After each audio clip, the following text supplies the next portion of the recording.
Hi people, ఈరోజైతే నేను peanut barfi చేయబోతున్నాను. నేను ఆల్రెడీ ఇది వేయించి పెట్టుకున్నానండి. ఇప్పుడు దీన్ని మనం మిక్సీ పెడదాం.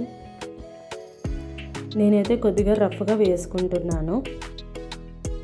చూస్తున్నాగా ఇలా శనగిత్తనాలుగా ఉండేలాగా రఫ్గా వేసుకోవాలి, చాలా నున్నగా వేసుకోకూడదు. నేను 1.5 గ్లాస్ శనగిత్తనాలు తీసుకున్నాను. ఇదైతే 1 గ్లాస్ బెల్లం తీసుకున్నాను. పాక పట్టుకుందామండి. స్టవ్ ఆన్ చేసుకొని వేసుకున్నాను. కొద్దిగా వాటర్ వేసుకొని, ఎక్కువ వేసుకోకూడదు వాటరు. ఇప్పుడు సైడ్లోన నెయ్యి వేసేసి మనం బర్ఫీకి ఎంత కావాలో అంత ప్లేస్ అంతా నెయ్యి అనేది అప్లై చేయాలి. ఎందుకంటే కింద పట్టుకోకుండా లూజ్గా వచ్చేందుకు. చపాతీ కర్రకు కూడా అప్లై చేసుకోవాలి నెయ్యి అనేది. నెయ్యి వాడితే టేస్ట్ బాగుంటుంది. ఇదైతే పాకు అయితే కాగుతుంది, ఇంకా రావాలండి పాకు. ఒక ప్లేట్లోకి వాటర్ తీసుకొనేసి అందులో ఈ పాకు అనేది వేస్తాము.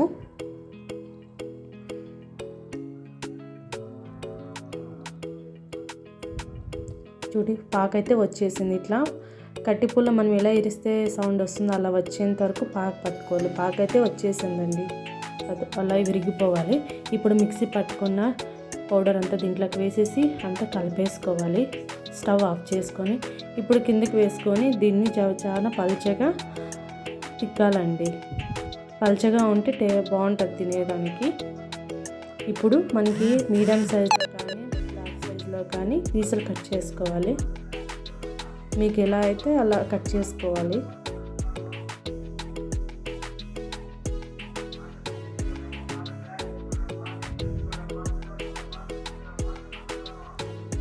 కట్ చేసుకుని నేనైతే బిగ్ సైజ్లోనే కట్ చేసుకున్నాను. ఇదైతే కొద్దిగా డ్రై కావాలండి. డ్రై అయితే కినా మనకి పీసులు అనేది ఈజీగా వచ్చేస్తాయి అన్నమాట. చూస్తున్నారు కదా, మనం బర్ఫీ రెడీ అయిపోయింది. ఇప్పుడేమో చూస్తాం చూడండి ఎంత ఈజీగా వచ్చేస్తుంది. కింద మనం నెయ్యి అప్లై చేసాం కదండి, అందుకనేసి తొందరగా వచ్చేస్తుంది అన్నమాట. విరిగిపోతుంది. మనం పల్చగా తిక్కుంటే బాగుంటుంది.